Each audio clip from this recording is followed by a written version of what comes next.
Do you belong here?" The words cut through the first-class cabin like ice delivered with a smile that never reached the pilot's eyes as he stared down at the woman in seat 1A, having no idea he was questioning the very person who owned the airline beneath his feet. The Chicago skyline stretched endlessly beyond the floor-to-ceiling windows of Nia Washington's penthouse, Lake Michigan, shimmering in the pre-dawn darkness like scattered diamonds on black velvet. At 34, she had learned that success demanded sacrifice, which meant her alarm rang at 4:30 a.m. every morning, pulling her from dreams that still sometimes featured her father's weathered hands pointing at aircraft soaring overhead, telling his young daughter that one day the sky would belong to people who looked like them too. The gold watch on her nightstand had been his, passed down after a lifetime of aircraft maintenance work at O'Hare, where he'd spent decades keeping planes airworthy while watching others climb into cockpits he was never allowed to enter because of the color of his skin and the limitations of his era. Nia's morning ritual was precision itself, cultivating the discipline that had carried her from the south side of Chicago to the executive suite of Skyward Airlines, where she now held a 51% ownership stake that made her one of the most powerful women in aviation. She reviewed overnight flight manifests while her coffee brewed, checking stock prices that reflected not just financial performance but the weight of representation she carried for everyone who had ever been told they didn't belong in boardrooms, cockpits, or corner offices. Today held special significance because she was flying to Los Angeles for a merger discussion that could transform Skyward from a scrappy regional competitor into a major player capable of going head-to-head with Delta and American Airlines. But success in aviation came with the constant awareness that every decision she made would be scrutinized differently than those of her male counterparts. Her reflection in the bathroom mirror showed a woman who had learned to armor herself in tailored suits and quiet confidence. But beneath that polished exterior lived the echo of every doubter who had questioned whether a black woman could lead an airline. Every investor who had asked if she was really qualified to make decisions worth hundreds of millions of dollars every moment when she'd had to prove her worthiness to occupy spaces that others took for granted. The private car that whisked her through Chicago's empty streets toward O'Hare gave her time to review the merger documents one final time, but her mind kept drifting to the weight of legacy, knowing that her father's dreams were flying with her today in ways he could never have imagined when he first taught her that airplanes were freedom machines, capable of carrying people beyond the limitations others tried to impose. Chicago's morning rush was just beginning as her driver navigated toward O'Hare International Airport, the familiar sight of aircraft climbing into dawn skies, filling Nia with the same wonder she'd felt as a child, though now tempered by the knowledge of how hard-fought every achievement had been. She thought about the meeting ahead, the presentations she'd perfected, the financial projections that would hopefully convince skeptical executives that Skyward Airlines deserved a seat at the table where aviation's future was being decided. But mostly she thought about proving that belonging wasn't something you asked permission for, but something you earned through competence, vision, and the courage to keep flying even when others questioned your right to be in the cockpit of your own life. O'Hare International Airport buzzed with its usual controlled chaos as Nia's car pulled up to the executive terminal, the massive hub where millions of travelers passed through annually, most never knowing the complex power dynamics that governed their journeys through American airspace. Her arrival at the private security lane drew the familiar mix of recognition and curiosity from airport staff who had grown accustomed to seeing her face in industry publications. Some greeting her warmly by name, while others maintained the professional distance that spoke volumes about comfort levels, with seeing a young black woman wielding the kind of authority that came with owning an airline. The TSA agent who processed her credentials was Maria Santos, a Latina woman, whose smile carried genuine warmth, as she wished Nia safe travels, a small moment of connection that reminded her that representation mattered in ways both large and small throughout the entire aviation ecosystem. Walking through the terminal toward Gate B-15, Nia observed the morning rhythm of air travel, noting how first-class passengers moved with the confident expectation of service, while economy travelers hurried with the anxiety of potential delays. But her trained eye also caught the subtle dynamics of who belonged where, according to unspoken social rules that governed American commercial aviation. The gate area for Skyward Flight 447 to Los Angeles showcased one of their newest Boeing 787 aircraft, its sleek profile representing the technological advancement and environmental efficiency that had helped the airline carve out its niche in an industry dominated by legacy carriers with decades more market presence. She paused for a moment to watch the ground crew preparing the aircraft, remembering her father's stories about the pride he took in ensuring every plane was mechanically sound. Though he never got to experience the passenger cabin from anything other than the maintenance perspective that kept him invisible to travelers who benefited from his expertise. The flight attendant checking tickets at the gate was Jessica Chen, a newer employee whose nervous energy suggested she recognized Nia but wasn't quite sure how to navigate greeting someone who signed her paychecks while also being a passenger on her flight. "Welcome aboard, Ms. Washington," Jessica managed her voice, carrying the kind of careful professionalism that spoke to the complexity of power dynamics when your boss travels on your aircraft. Though Nia had always worked to maintain approachable relationships with frontline staff who understood customer service better than any boardroom executive ever could, the brief interaction reminded Nia of her father's advice about treating everyone with respect, regardless of their position, because the person checking your ticket today might be making decisions about your future tomorrow. And success meant understanding that leadership was about lifting others up, rather than using power to distance yourself from the people who made your vision possible. Boarding the aircraft through the jet bridge, Nia felt the familiar rush of pride at seeing the Skyward Airlines interior she had helped design with its modern color scheme and premium amenities that reflected the company's commitment to customer experience over the bare-bones approach of budget carriers. Settling into seat 1, she arranged her leather briefcase and merger documents, while observing her fellow first-class passengers, noting the demographic composition that airline marketing executives tracked carefully but rarely discussed openly in terms of who felt comfortable paying premium prices for enhanced travel experiences. The cabin atmosphere was quietly efficient as flight attendants prepared for departure, but Nia sensed an undercurrent of attention focused her way, the subtle awareness that accompanied being one of the few black passengers in first class on any given flight. Though she had learned to navigate that reality with the grace that came from understanding that her presence challenged assumptions whether she wanted to or not, Captain Robert Hayes emerged from the cockpit with the practiced confidence of a pilot who had spent 22 years guiding aircraft safely through American skies, his uniform crisp and bearing the gold stripes that marked him as one of Skyward's most experienced aviators. Though his worldview had been shaped by an era when commercial aviation was even more demographically homogeneous than it remained today. At 46, Hayes had built his reputation on punctuality, safety, and the kind of old-school professionalism that passengers associated with competent flight operations.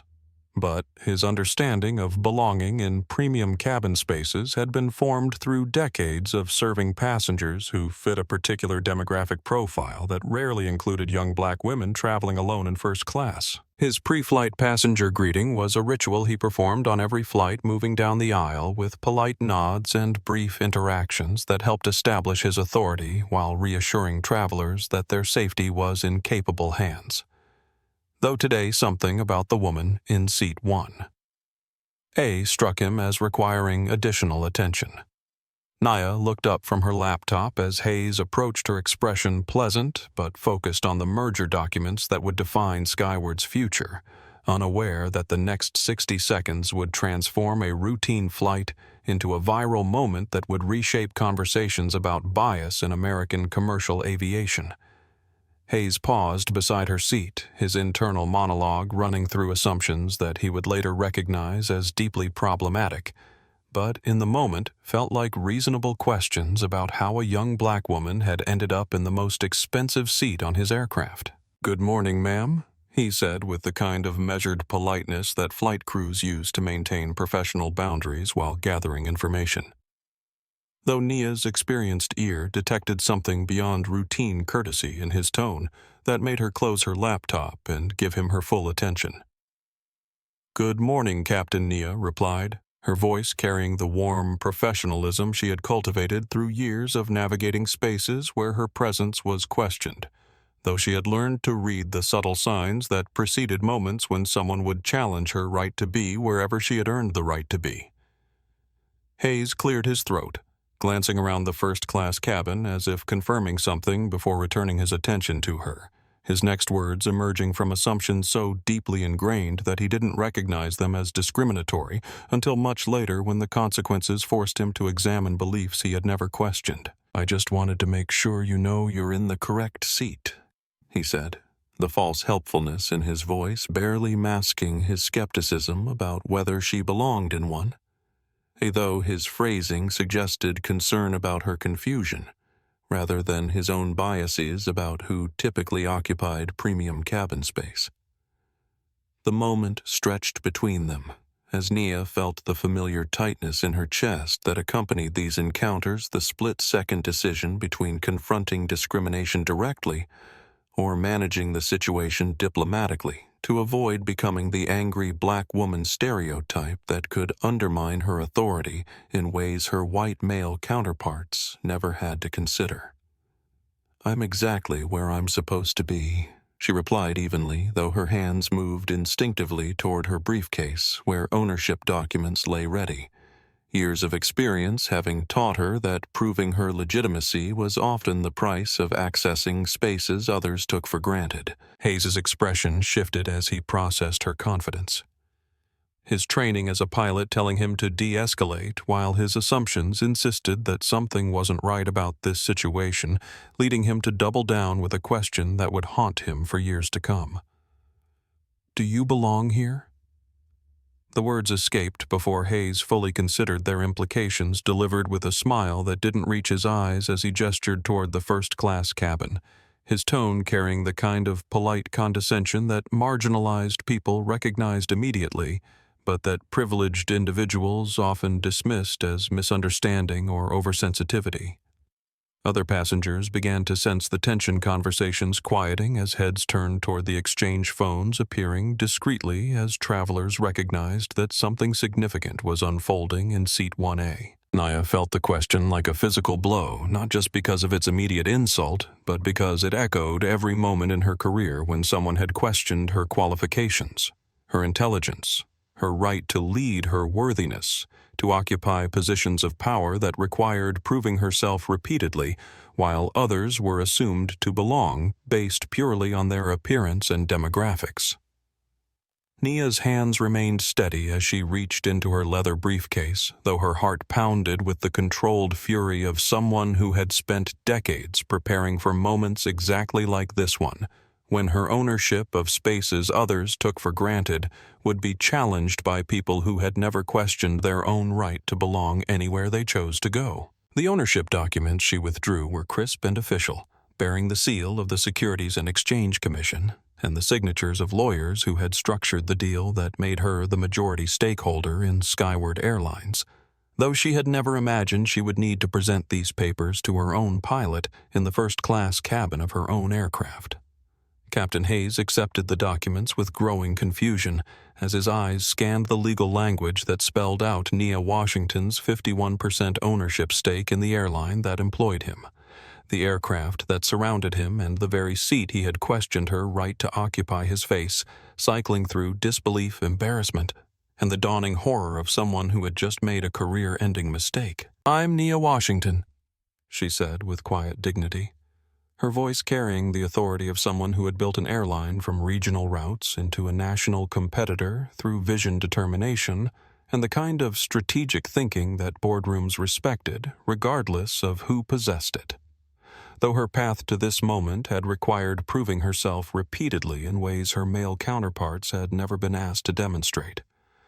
"I own 51% of Skyward Airlines, Captain Hayes," So yes, I do belong here and everywhere else on this aircraft and in every boardroom cockpit and corner office where decisions about this company's future are made. The cabin had fallen silent except for the quiet hum of air circulation and the distant sounds of ground crew preparing for departure. But passengers throughout first class were now fully aware that they were witnessing something extraordinary.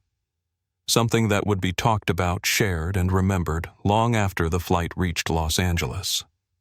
Hayes's hands trembled slightly as he returned the documents, his 22 years of flight experience providing no guidance for how to recover from questioning the ownership credentials of the person who ultimately determined his employment status, his salary, and his future in commercial aviation. I apologize, Ms. Washington, he managed. Though his words felt inadequate against the magnitude of his assumption and the public nature of his mistake, especially as he became aware of passengers filming the exchange with smartphones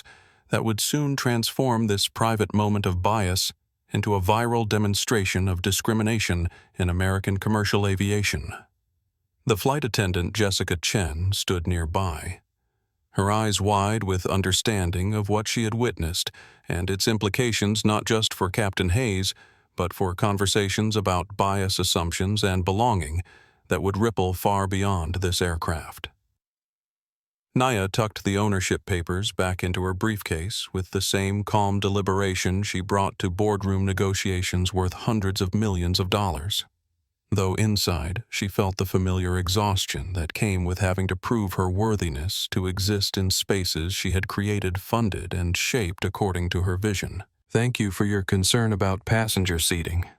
Captain," she replied, her tone professional but carrying an edge that made clear the conversation was over and that Hayes should return to his cockpit before making the situation worse for himself and the airline. As Hayes retreated toward the front of the aircraft, Nia returned her attention to her laptop, though the merger documents now seemed less important than the viral moment that was already beginning to reshape conversations about race power and belonging in American commercial aviation, one smartphone video at a time. The passengers throughout first class exchanged glances that ranged from embarrassed silence to quiet admiration, some recognizing that they had witnessed something historically significant, while others remained uncomfortable with the racial dynamics that had been exposed so clearly in the confined space of the aircraft cabin. Nia's phone began buzzing with notifications as the plane prepared for departure. The first signals that the question, "Do you belong here?" was already spreading across social media platforms where it would spark nationwide conversations about bias assumptions and the exhausting reality of having to prove your worthiness to occupy spaces others took for granted, based purely on their appearance and the privileges that came with demographic advantages they had never been forced to examine.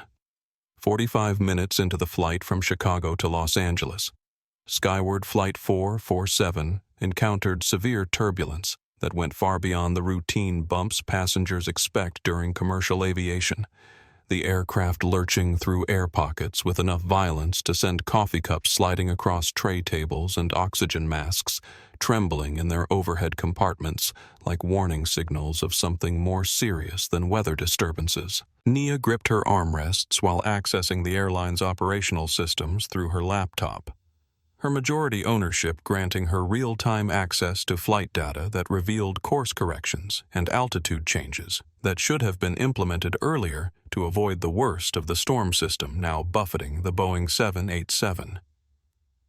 Captain Hayes's voice crackled through the intercom with updates that carried a slight strain beneath his professional calm,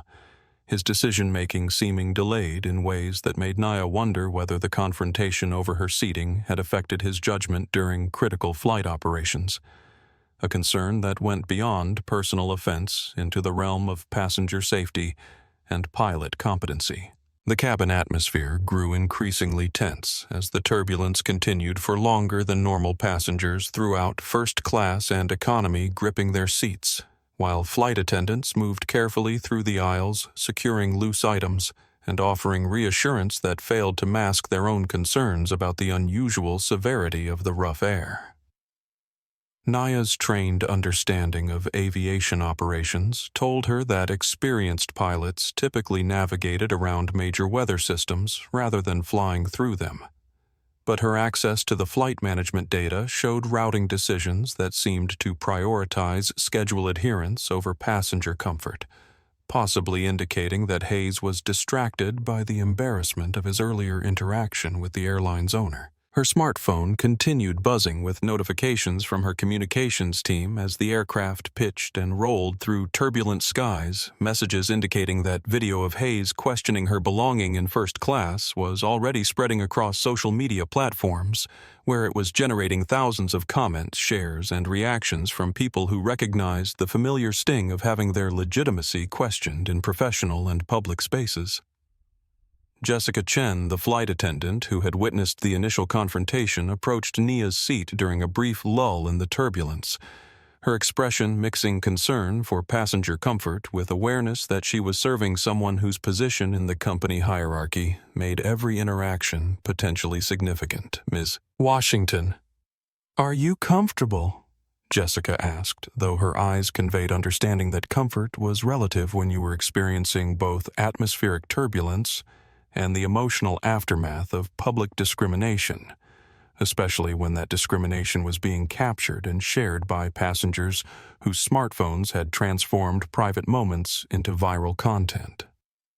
Nia appreciated the gesture, while recognizing that Jessica was navigating the complex dynamics of serving her boss as a passenger, while witnessing that same boss being disrespected by a colleague whose career was likely over, creating workplace tensions that would require careful management once the aircraft reached Los Angeles, and the full implications of Hayes' behavior became clear to Skyward's executive team. The turbulence finally began to subside as Flight 447 climbed above the storm system that had created the rough air. But Nia's internal storm was just beginning as she processed notifications showing that #DoYouBelongHere was trending on Twitter, with thousands of users sharing their own experiences of being questioned, challenged, or excluded from spaces where their presence defied someone else's assumptions about who belonged where.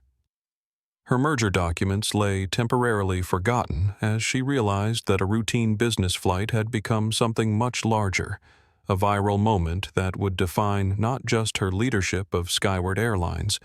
but broader conversations about bias in American commercial aviation and the exhausting reality of having to constantly prove your worthiness to exist in spaces others occupied without question. The aircraft leveled off into smoother skies, but Nia understood that the real turbulence was just beginning, both for Captain Hayes and for an airline industry that was about to face uncomfortable questions about who belonged in cockpits, corner offices, and first-class cabins throughout American commercial aviation.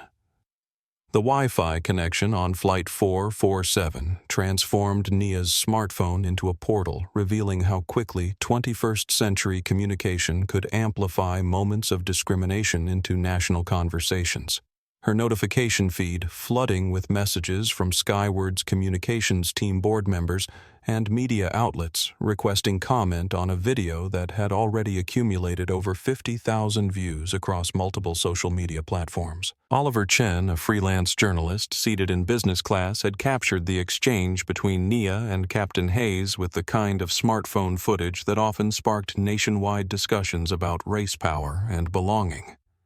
His post, including context about Nia's identity as Skyward's CEO and majority owner,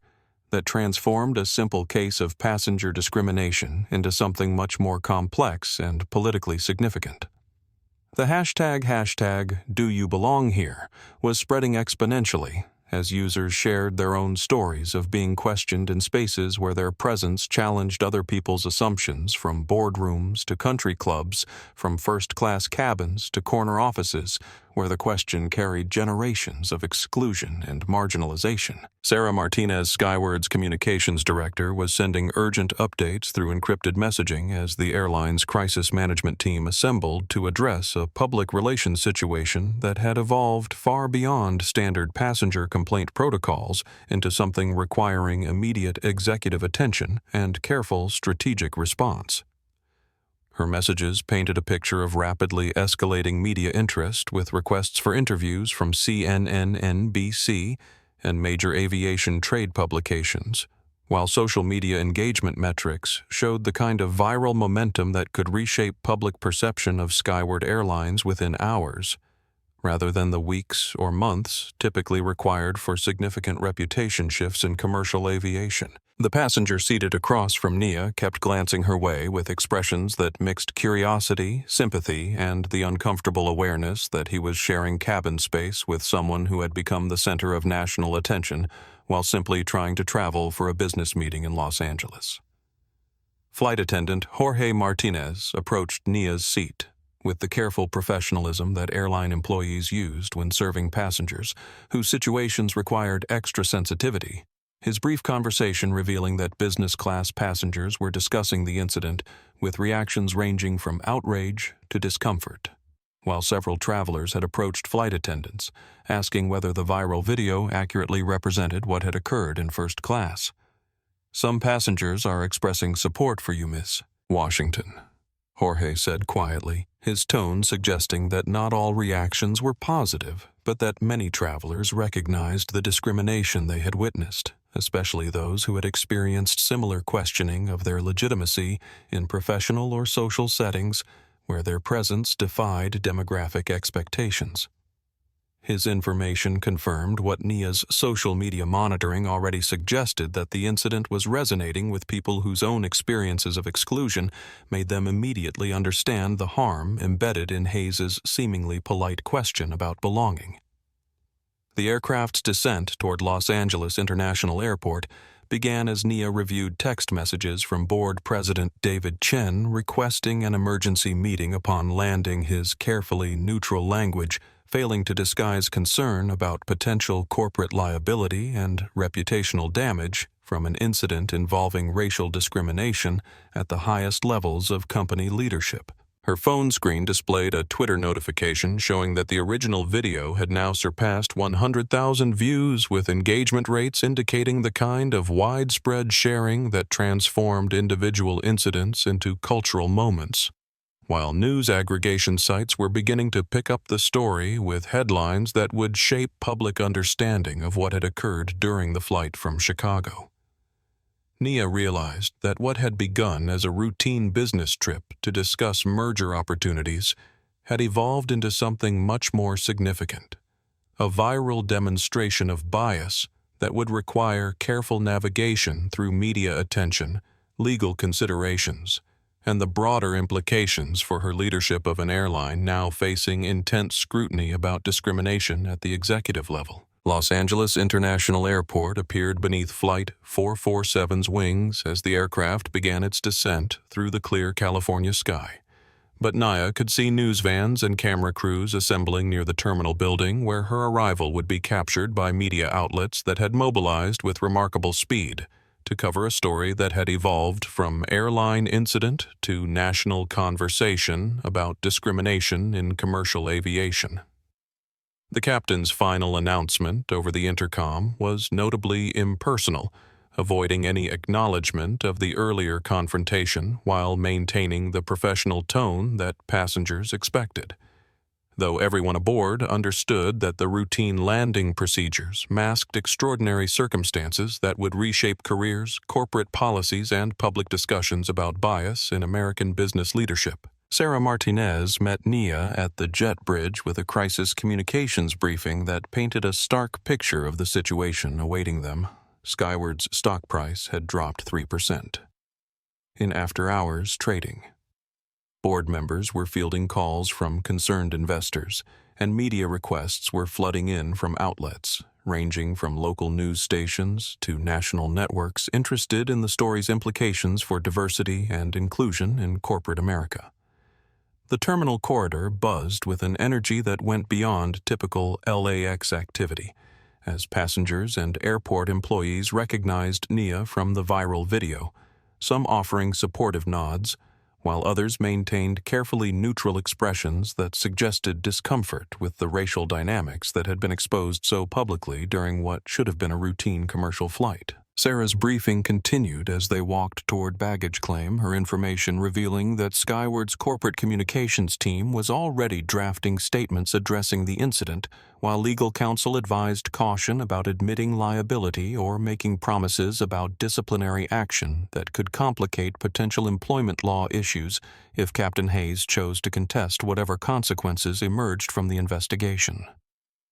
The complexity of managing a discrimination incident involving the airline's own CEO created unprecedented challenges for crisis management protocols, typically designed to address passenger complaints rather than viral videos showing executive leadership being disrespected by their own employees in front of dozens of witnesses with smartphones. David Chen, Skyward's board president, was waiting in the airline's executive lounge with an expression that mixed professional concern with the kind of political calculation that board members employed when company scandals threatened to destabilize carefully constructed corporate relationships and investor confidence.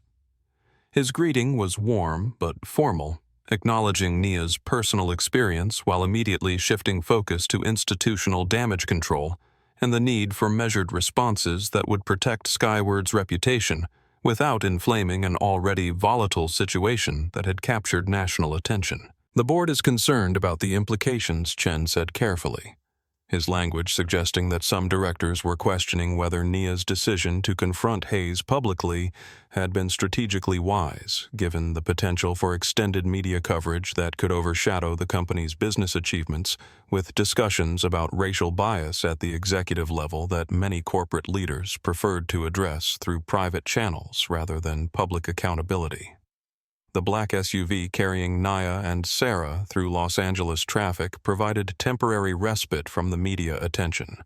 But the journey to Skyward's West Coast headquarters was filled with strategic discussions about press conferences, legal considerations, and the delicate balance between addressing discrimination transparently and protecting corporate interests that extended far beyond any individual incident or employee. Sarah's phone continued ringing with interview requests from journalists who understood that the story represented something larger than airline customer service, touching on themes of representation power and belonging that resonated with audiences exhausted by discriminatory treatment in professional settings, where their legitimacy was constantly questioned. As the downtown Los Angeles skyline grew larger through the vehicle's tinted windows, Nia recognized that the merger discussions that had brought her to California were now secondary to managing a crisis that could either strengthen her leadership through principled accountability or undermine her position if board members concluded that controversy was bad for business regardless of its moral dimensions. Skyward Airlines' West Coast headquarters occupied 3 floors of a gleaming downtown Los Angeles high-rise, where floor-to-ceiling windows offered panoramic views of a city sprawling toward mountains and ocean. But the executive conference room felt claustrophobic as board members assembled with smartphones displaying social media feeds, financial news alerts, and message threads from investors expressing concern about the viral video that had transformed their airline from industry success story to nationwide symbol of workplace discrimination. David Chen called the emergency session to order with parliamentary efficiency that barely disguised underlying tensions between directors who viewed the Hayes incident as an opportunity to demonstrate corporate values and those who worried that prolonged controversy could damage Skyward's competitive position in an industry where brand reputation directly influenced customer loyalty and stock performance. Nia took her customary seat at the head of the table, her ownership stake granting her ultimate authority over company decisions, while political dynamics suggested that even majority shareholders could face pressure when their leadership choices generated unwanted attention from media outlets and regulatory agencies. The assembled directors represented diverse backgrounds in aviation finance and business strategy, but their reactions to the viral video revealed fundamental disagreements about how corporations should address discrimination when it involved executive leadership rather than typical customer service complaints that could be resolved through private settlements and internal policy adjustments. Jacqueline Torres, One of the few other women on Skyward's board spoke first with clear support for transparency and accountability, arguing that the airline's response to Hayes' behavior would define its commitment to inclusion more effectively than any diversity statement or corporate social responsibility initiative could achieve through carefully crafted public relations messaging. Alan Rodriguez countered with concerns about legal exposure and precedent setting, suggesting that immediate termination without comprehensive investigation could create problems if Hayes challenged his dismissal, or if other employees claimed that his treatment had been disproportionate to his actions during what might have been characterized as a misunderstanding rather than intentional discrimination. The discussion grew heated as directors debated whether Nia's public confrontation with Hayes had been strategically wise, or if private resolution through human resources channels might have protected both the company's reputation and Hayes's career while addressing underlying bias through education rather than punishment. Their arguments revealing different philosophies about corporate responsibility and the role of executive leadership in addressing discrimination within their organizations. Dr. Patricia Kim, a board member with extensive experience in organizational psychology, attempted to bridge the divide by proposing comprehensive bias training for all employees,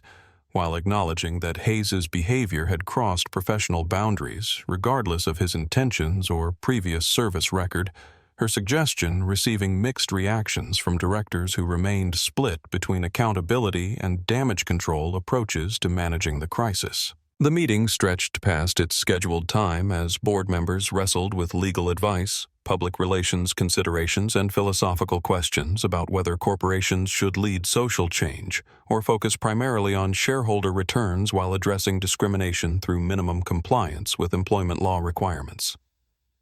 Chen's closing remarks emphasized the need for careful deliberation and legal consultation before making final decisions about Hayes's employment status. His cautious approach reflecting concerns that hasty action could create additional liability, while acknowledging that delayed response might be interpreted as corporate indifference to discrimination, experienced by their own CEO and majority shareholder. As directors gathered their materials and prepared to leave, Nia understood that board dynamics were shifting in ways that could either strengthen her leadership through crisis management or create ongoing tensions if some members concluded that her approach to addressing bias generated more problems than solutions for Skyward's business interests. The conference room emptied with unresolved questions hanging in the air, while outside the windows, Los Angeles traffic continued its endless flow beneath a sky that seemed clearer than the corporate political landscape Nia would need to navigate in the days ahead as media attention intensified and stakeholder expectations evolved around her response to discrimination at the highest levels of her own airline. The private debriefing room at Los Angeles International Airport felt sterile and impersonal with its fluorescent lighting and standard-issue conference table covered in flight manuals and safety checklists. But the space took on extraordinary significance as the setting where Nia Washington would confront Captain Robert Hayes about behavior that had transformed a routine passenger greeting into a viral demonstration of discrimination in American commercial aviation. Hayes stood at attention near the far wall when Nia entered his uniform still impeccable, despite the hours that had passed since his question about her belonging had been recorded and shared across social media platforms, where it was generating thousands of comments from people who recognized the familiar sting of having their legitimacy questioned in professional and public spaces. His posture conveyed military precision, learned during his earlier career in the Air Force, but his expression revealed the uncertainty of someone who understood that his 22 years of exemplary flight operations meant nothing against the magnitude of his assumption about who belonged in first-class cabin seats on aircraft he piloted but did not own. Nia closed the door behind her and walked to the opposite side of the conference table with the measured deliberation she brought to boardroom negotiations worth hundreds of millions of dollars. Her leather briefcase containing not just merger documents, but the ownership papers Hayes had examined with growing horror when he realized the depth of his mistake. The silence stretched between them as she arranged her materials and met his gaze directly, allowing the weight of the moment to settle before beginning a conversation that would determine his future with Skyward Airlines and potentially his career in commercial aviation, since incidents involving discrimination against company executives rarely remained confidential in an industry where reputation and professional references determined employment opportunities. Captain Hayes. She began, her voice carrying the authority of someone accustomed to difficult conversations about performance, accountability, and the consequences of decisions that affected corporate reputation and employee culture. I believe we need to discuss what occurred during Flight 447 and its implications for your continued employment with this airline. Hayes swallowed hard before responding with the kind of formal apology that training manuals recommended for service recovery situations, though no corporate policy handbook adequately addressed protocols for pilots who questioned their CEO's right to occupy seats in aircraft she owned through majority shareholding arrangements that made her the ultimate decision-maker regarding his employment status. Ms. Washington, I want to sincerely apologize for my behavior earlier today, he said,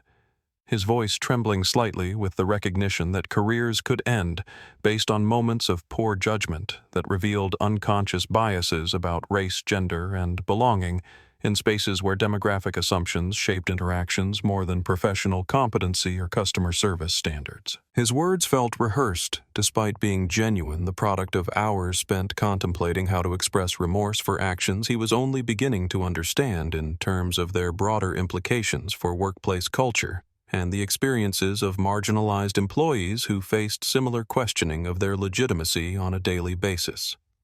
Nia studied his expression for signs of authentic understanding versus damage control. Her experience in corporate leadership having taught her to distinguish between genuine accountability and strategic positioning designed to minimize consequences rather than address underlying problems that created discriminatory behavior in the first place. Your apology is noted, Captain Hayes, but I need you to understand that this isn't simply about unprofessional conduct or a momentary lapse in judgment, she replied, her tone remaining measured while conveying the seriousness of a situation that extended far beyond individual employee discipline into questions about corporate culture and the message Skyward Airlines would send about tolerating bias at any level of the organization. When you asked if I belonged in first class, you weren't just questioning a passenger's ticket validity.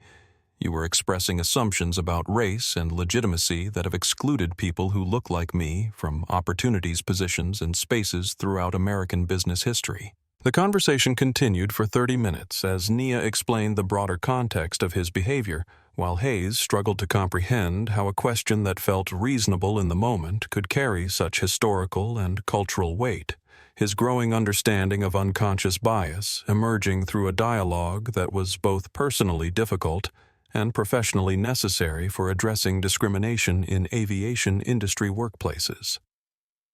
His genuine remorse became increasingly evident as he recognized that his actions had caused harm beyond personal offense, touching on broader patterns of exclusion that affected not just Nia but countless others who had experienced similar questioning of their worthiness to occupy positions of authority or privilege in American society. When Nia informed him that he would be placed on administrative leave pending a comprehensive investigation, Hayes accepted the decision with the resignation of someone who understood that actions have consequences regardless of intentions or previous service records,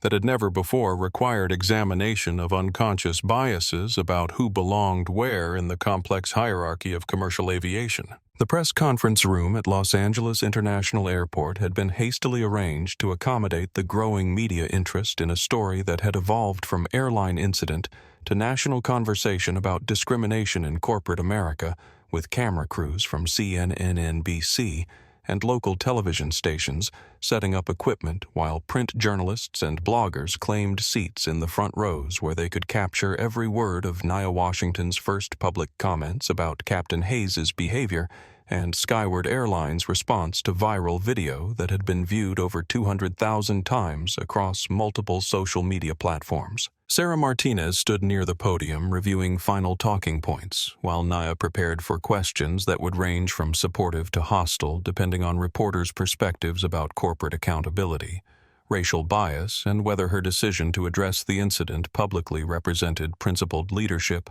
or opportunistic publicity seeking that inflamed racial tensions for personal or professional gain.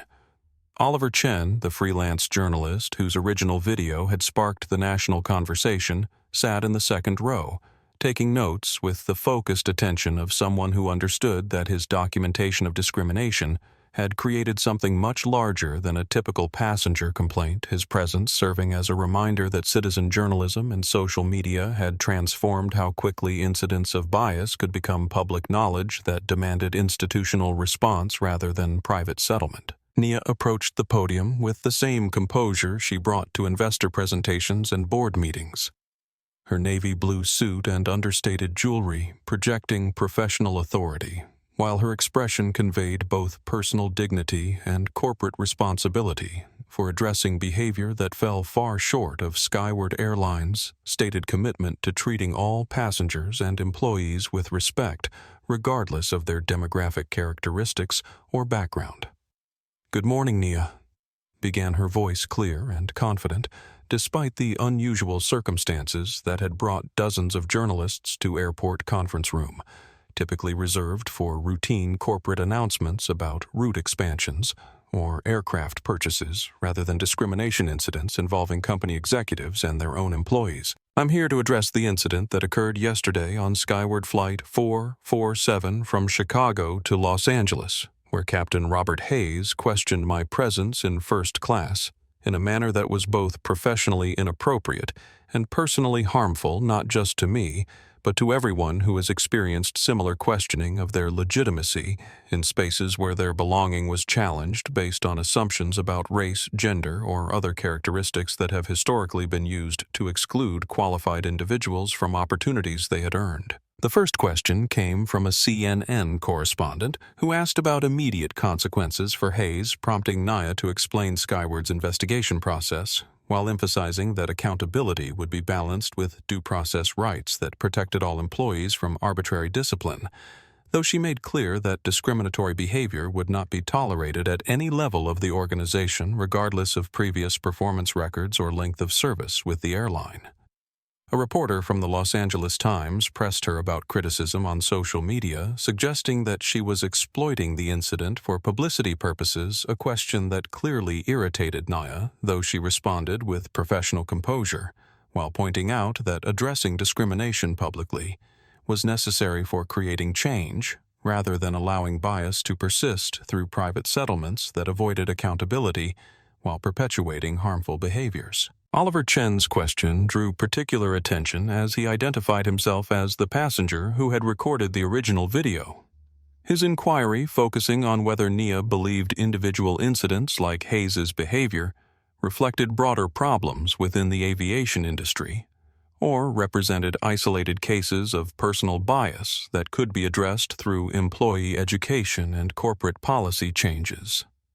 Her response emphasized that discrimination rarely existed in isolation, suggesting that Skyward's investigation would examine not just Hayes's actions, but also company culture and training programs that might have failed to address unconscious bias among employees, whose interactions with passengers and colleagues could perpetuate exclusion based on demographic assumptions. The press conference concluded with Nia's announcement that Skyward would implement comprehensive bias training and policy reviews designed to ensure that all employees understood their responsibility for creating inclusive environments where everyone's belonging was respected rather than questioned. Her words generating headlines that would shape public understanding of the incident's broader implications for corporate accountability and social progress in American business leadership. 3 days after the press conference, Skyward Airlines' executive conference room buzzed with intention that went far beyond typical board meetings as directors assembled to review external audit results that painted an uncomfortable picture of workplace culture. issues extending well beyond Captain Hayes's individual behavior into broader patterns of bias that had been overlooked or minimized by leadership teams focused primarily on operational efficiency and financial performance, rather than inclusive practices that ensured equal treatment for all employees and passengers. David Chen called the emergency session to order with expressions that conveyed serious concern about findings that could expose the company to legal liability, while generating continued negative publicity from media outlets and advocacy groups monitoring corporate responses to discrimination incidents. His opening remarks emphasizing the need for careful consideration of recommendations that would require significant financial investment and cultural changes throughout the organization. The audit report revealed survey responses from employees describing incidents of racial bias, gender discrimination, and exclusionary behavior that had been reported to human resources departments, but addressed through informal counseling rather than comprehensive policy enforcement that might have prevented the public confrontation between Nia and Hayes from occurring in the first place. Dr. Sarah Kim, the consulting firm's lead investigator, presented findings that included statistical analysis of hiring patterns, promotion rates, and complaint resolution procedures that suggested unconscious bias affected decision-making at multiple levels of Skyward's corporate hierarchy. Her data revealing disparities that contradicted the company's public statements about commitment to diversity and inclusion in workplace policies and customer service standards. Several board members shifted uncomfortably as the presentation continued with specific examples of discriminatory behavior that had been documented but not adequately addressed, creating legal exposure that corporate attorneys warned could result in costly settlements or regulatory action if employees chose to file complaints with federal agencies responsible for enforcing workplace equity laws. Alan Rodriguez led what amounted to a coordinated effort to pressure Nia into stepping aside temporarily while the company addressed audit findings and media attention that had affected stock prices and investor confidence.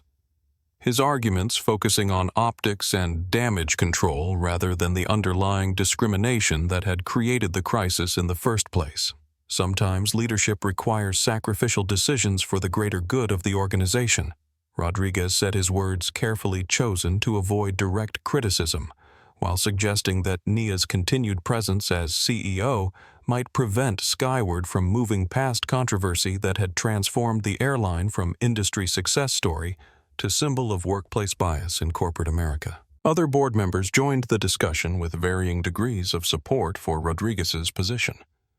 some arguing that temporary leadership changes would demonstrate accountability, while others questioned whether removing a discrimination victim sent the wrong message about corporate values and commitment to addressing bias rather than avoiding it through executive reshuffling. Jacqueline Torres provided crucial pushback against removal pressure, her passionate defense of Nia's leadership emphasizing that stepping aside would reward discriminatory behavior while punishing the person who had experienced it effectively,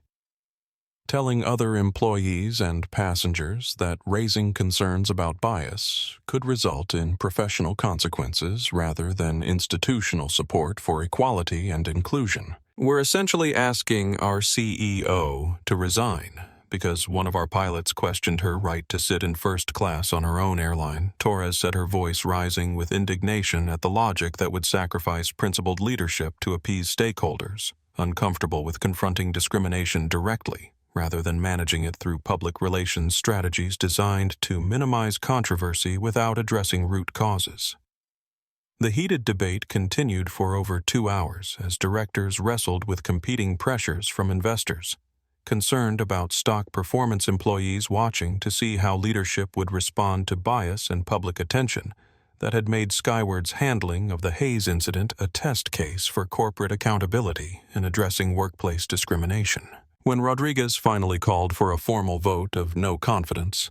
Nia exercised her majority ownership rights to block the measure while making clear that she would not be intimidated into resignation by board members who prioritized short-term reputation management over long-term cultural change that might actually prevent future incidents of discrimination. Her defiance left the boardroom divided and tensions unresolved, but established that she would use her authority to implement changes, regardless of internal resistance from directors who preferred avoiding controversy, to addressing bias that affected both employees and customers throughout Skyward's operations in airports across the country. 2 weeks after the confrontation in first-class Skyward Airlines' internal investigation concluded with a comprehensive report documenting Captain Robert Hayes's violation of company policies regarding respectful treatment of passengers and professional conduct standards that applied to all employees, regardless of their position or length of service with the airline.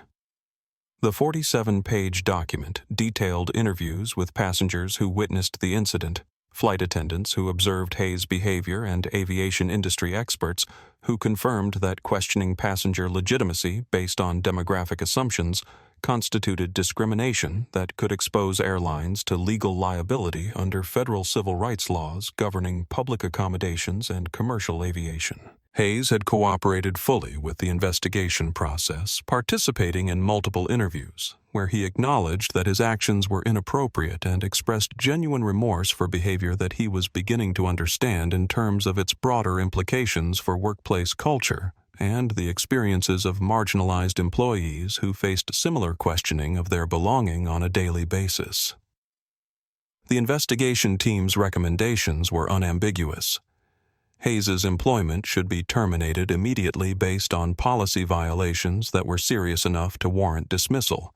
regardless of his previously exemplary service record or expressions of regret about actions that had caused both personal harm to Nia Washington and reputational damage to Skyward Airlines. Human Resources Director Michelle Foster presented the findings to Nia in a private meeting where she emphasized that the decision, while legally sound and consistent with company policy, would generate mixed reactions from employees, media outlets, and industry observers who held different opinions about appropriate consequences for bias incidents that involved genuine remorse and apparent learning on the part of the individuals who had engaged in discriminatory behavior.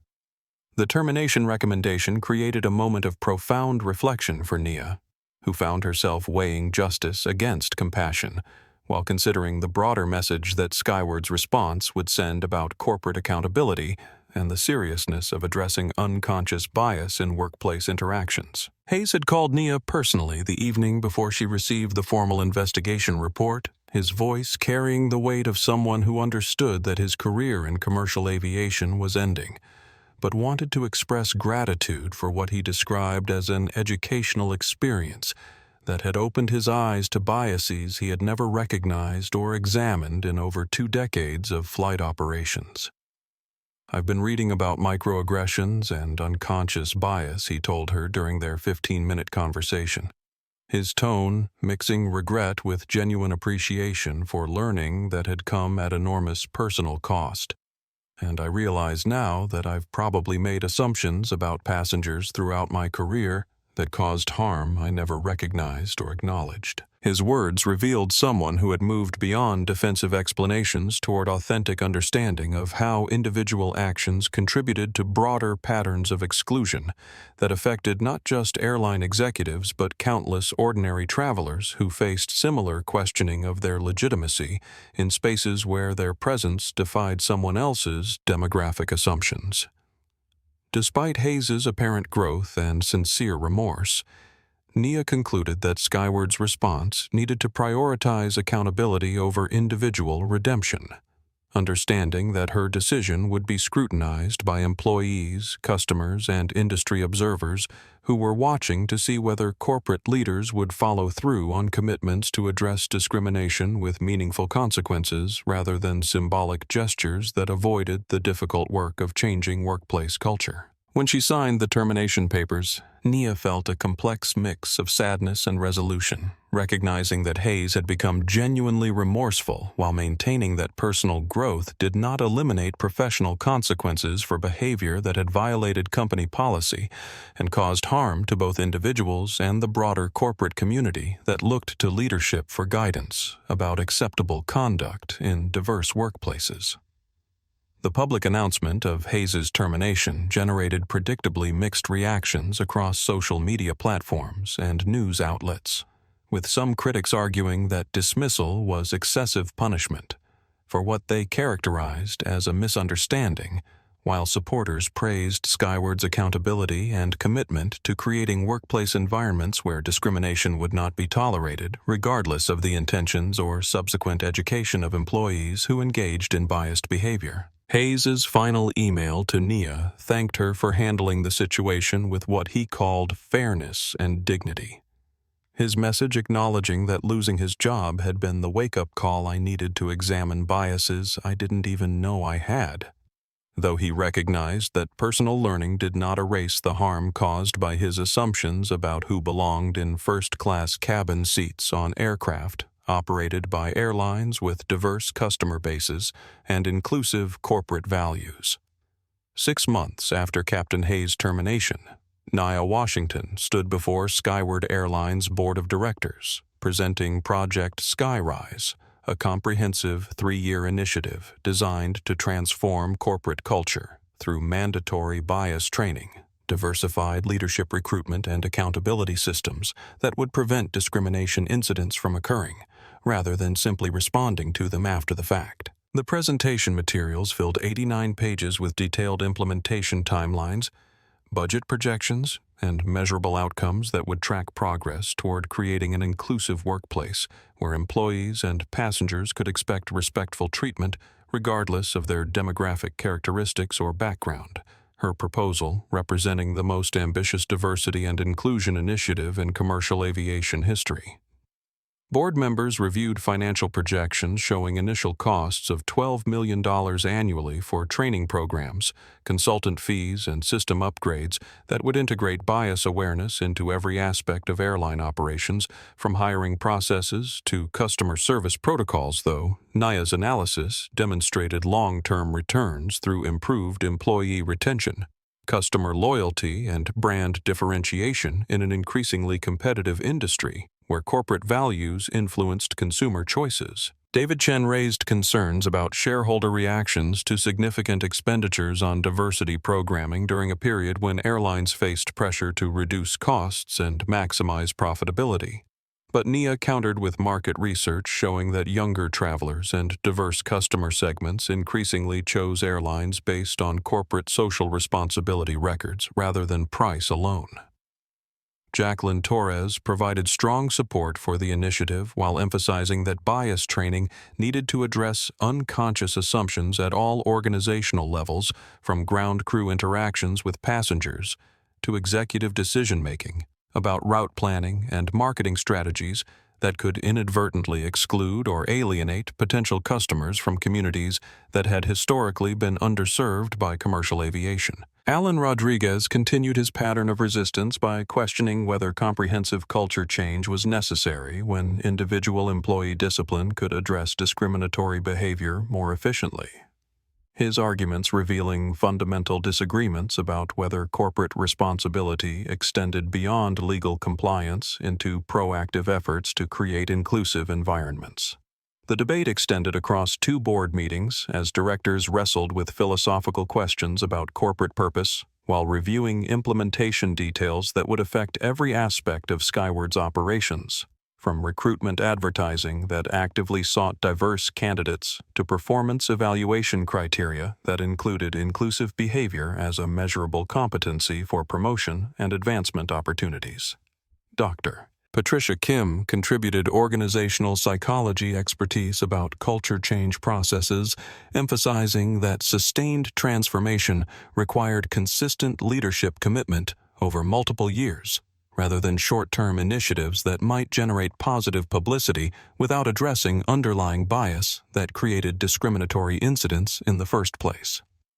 Her research citations included case studies from other industries, showing that comprehensive diversity programs produced measurable improvements in workplace climate, employee satisfaction, and customer experience metrics that translated into competitive advantages for organizations willing to invest in inclusive practices. When Alan Rodriguez attempted to delay implementation pending further study, Nia exercised her majority ownership authority to approve Project Skyrise over his objections, while acknowledging legitimate concerns about execution challenges and budget allocation during uncertain economic conditions affecting the aviation industry. Her decision sparked headlines in business publications that portrayed Skyward as either a progressive leader in corporate accountability or a company distracted from core operational priorities by social activism that might not generate proportional returns on investment. Though early employee surveys indicated strong support for bias training among frontline staff who had experienced or witnessed discriminatory behavior in their workplace interactions. The initiative's approval marked a turning point for Skyward Airlines and established Nia's leadership as committed to substantive change rather than symbolic responses to discrimination that had generated viral attention but might have been addressed through less comprehensive measures focused on individual employee discipline rather than organizational transformation. 1 year after the incident with Captain Hayes, Skyward Airlines' workplace transformation was generating measurable results through employee satisfaction surveys, customer feedback scores, and external recognition from diversity advocacy organizations that had initially criticized the company's handling of discrimination in first-class cabins, but now pointed to Project Skyrise as a model for corporate accountability and culture change in American business. The mandatory bias training program had reached 100% of Skyward's workforce through sessions designed by leading experts in unconscious bias education, with follow-up workshops addressing specific scenarios that airline employees encountered when serving diverse passengers who sometimes faced assumptions about their legitimacy in premium cabin spaces or their ability to afford first-class tickets based on demographic characteristics that triggered stereotypical thinking among staff members who had never examined their own assumptions about who belonged where. Employee resource groups established through Project Skyrise were providing mentorship opportunities and professional development support for staff members from underrepresented communities, while creating networks that helped identify and address workplace issues before they escalated into formal complaints or viral incidents that damaged both individual employees and corporate reputation. Maria Santos, the new captain who replaced Hayes, brought not only excellent flight skills and safety records, but also perspective as a Latina pilot who had experienced her own challenges breaking into an industry where women and people of color remained significantly underrepresented in leadership positions. Her presence serving as visible evidence of Skyward's commitment to diversifying aviation careers while maintaining the highest standards of professional competency and customer service excellence. Anonymous reporting systems implemented as part of Project Skyrise had generated over 200 incident reports during its first year, revealing patterns of bias that had previously gone unaddressed because employees lacked safe channels for raising concerns about discriminatory behavior from colleagues or supervisors who might have retaliated against complaints that challenged workplace dynamics, favoring certain demographic groups over others. The reports ranged from microaggressions in crew briefings to passenger service interactions that reflected assumptions about customer preferences based on race or ethnicity, each incident receiving investigation and follow-up that emphasized education and accountability rather than punishment alone, though serious violations still resulted in disciplinary action up to and including termination when appropriate for protecting both employees and customers from discriminatory treatment. Nia's regular facility visits revealed ongoing challenges alongside encouraging progress, with some employees embracing inclusive practices, while others demonstrated resistance to change that required patient but persistent leadership commitment to sustaining cultural transformation over the multi-year timeline necessary for addressing unconscious bias that had developed through decades of exposure to stereotypical representations and segregated social experiences. During one particularly memorable visit to Skyward's Denver hub, a ground services supervisor thanked Nia for creating an environment where his teenage daughter could imagine becoming a pilot without facing the kinds of barriers that had previously discouraged young women and people of color from pursuing aviation careers. His comment highlighting the intergenerational impact of workplace inclusion efforts that extended far beyond immediate corporate benefits. Customer satisfaction data showed improvements in passenger experience ratings, particularly among diverse travelers who reported feeling more welcomed and respected during their interactions with Skyward employees who had participated in bias training and cultural competency education that helped them recognize and address assumptions that could make certain passengers feel excluded or unwelcome regardless of their ticket class or travel purpose. Industry recognition included awards from civil rights organizations and business associations that had initially been skeptical about corporate diversity initiatives, but recognized Skyward's comprehensive approach as evidence that meaningful change was possible when leaders were willing to invest in long-term culture transformation, rather than short-term public relations strategies designed to manage controversy without addressing underlying problems that created discriminatory incidents in the first place. 2 years after Captain Hayes asked if she belonged in first class, Nia Washington boarded Skyward Flight 447 from Chicago to Los Angeles for another business meeting, settling into the same Seat 1A where the viral confrontation had occurred, but finding herself in an aircraft cabin that felt fundamentally transformed by the cultural changes that had rippled through her airline and beyond into broader conversations about bias, belonging, and corporate accountability in American business. The flight crew greeting was naturally warm and professional, their interactions with all passengers reflecting training that had helped them recognize and address unconscious assumptions about who deserved premium service or respectful treatment based on demographic characteristics that had historically influenced customer service quality in commercial aviation and other industries where bias affected business relationships. Across the aisle in Seat 1,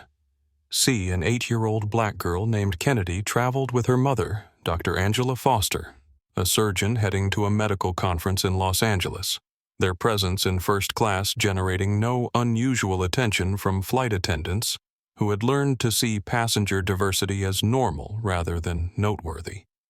A small but significant change from airline culture that had once questioned whether certain demographics belonged in premium cabin spaces. Kennedy clutched a small airplane model while gazing around the cabin with wonder that reminded Nia of her own childhood dreams about aviation, though this young girl was growing up in a world where seeing successful black women in business leadership positions was becoming increasingly common rather than exceptional, partly due to visibility created by incidents like the Hayes confrontation that had sparked nationwide conversations about representation and belonging. Captain Maria Santos emerged from the cockpit to greet passengers with the confident professionalism that marked her as one of the most respected pilots in Skyward's fleet, her presence representing not just individual achievement, but broader progress toward diversifying aviation careers that had historically excluded women and people of color from positions requiring extensive technical training and leadership responsibility. When Santos paused to chat briefly with Kennedy about airplanes and flying, their conversation exemplified the inclusive culture that Project Skyrise had been designed to create, where young people could see themselves reflected in airline employees and imagine pursuing careers that might once have seemed impossible due to demographic barriers rather than lack of interest or ability. As Flight 447 taxied toward takeoff, Nia reflected on the personal and professional journey that had transformed a moment of discrimination into sustained institutional change, affecting thousands of Skyward employees and millions of passengers who would benefit from more inclusive airline culture. Though she recognized that individual incidents could only create lasting progress when supported by comprehensive policy changes and leadership commitment to addressing bias through education, rather than avoiding difficult conversations about race, gender, and belonging in American workplaces. The aircraft lifted into Chicago's afternoon sky, carrying passengers who represented the diversity of modern America, their presence in every cabin class serving as testament to progress, while reminding her that the work of creating truly inclusive environments required ongoing vigilance against assumptions and stereotypes that could resurface without consistent attention to the values that made equality possible. Looking out the window as Chicago's skyline fell away beneath the climbing aircraft, Nia thought about her father's gold watch ticking steadily in her briefcase, its rhythm marking time that connected his generation's struggles against exclusion with her own efforts to open doors for future leaders who would never have to question whether they belonged in spaces they had earned the right to occupy through competence, character, and the courage to challenge systems that perpetuated inequality. Kennedy's excited chatter about airplanes and pilots filled the cabin with the sound of dreams taking flight, her voice carrying forward the hopes that had sustained previous generations, while embodying possibilities that would define the future of American aviation and business leadership, in industries where belonging was no longer questioned, but celebrated as evidence of progress toward the inclusive society that her father had imagined when he first pointed toward planes crossing overhead skies that seemed infinite with promise. 3 years later, Project Skyrise became the gold standard for airline diversity initiatives, with competitors implementing similar programs after Skyward's improved customer satisfaction scores and employee retention rates demonstrated that inclusive cultures generated measurable business returns alongside social benefits. Nia's congressional testimony about discrimination in commercial aviation led to federal guidelines requiring bias training for airline employees, while her leadership speaking engagements inspired executives across industries to address workplace inequity through comprehensive policy changes rather than reactive damage control when viral incidents exposed long-standing problems with corporate culture and accountability. The ripple effect. Captain Robert Hayes found purpose as a diversity consultant, using his experience with unconscious bias to educate aviation professionals about assumptions that could harm both colleagues and passengers. His transformation from discriminatory behavior to advocacy, demonstrating that individuals could grow beyond their biases when institutions supported learning rather than simply punishment. Kennedy Foster, the 8-year-old girl from Flight 447, announced her intention to become a pilot after participating in Skyward's youth aviation program, her dreams representing countless children who now saw airline leadership that reflected America's diversity and welcomed their aspirations without questioning their belonging in professional spaces that had historically excluded people who looked like them. The question transformed. Do you belong here evolved from exclusion to empowerment, as Skyward's training programs taught employees to ask themselves whether their assumptions welcomed all passengers and colleagues into spaces where competence and character mattered more than demographic characteristics that had once determined access to opportunities. Nia's father's gold watch, now displayed in Skyward's headquarters lobby, symbolized intergenerational progress from exclusion to inclusion, its steady rhythm marking time that connected past struggles with present achievements and future possibilities for young people who would inherit a more equitable world, because leaders chose accountability over comfort when confronting bias that diminished everyone's potential to soar. Thank you for watching this powerful story of courage, dignity, and transformation. If this video resonated with you, please hit that like button to help us reach more people with stories about standing up for justice and belonging. Subscribe to our channel for more inspiring content about ordinary people doing extraordinary things to make the world more fair and inclusive. Your subscription helps us continue sharing these crucial stories that need to be told, and every share spreads awareness about the importance of addressing bias wherever we encounter it. Together, we can build a world where no one has to prove they belong in spaces they've earned the right to occupy through their talents, character, and dreams that deserve to take flight.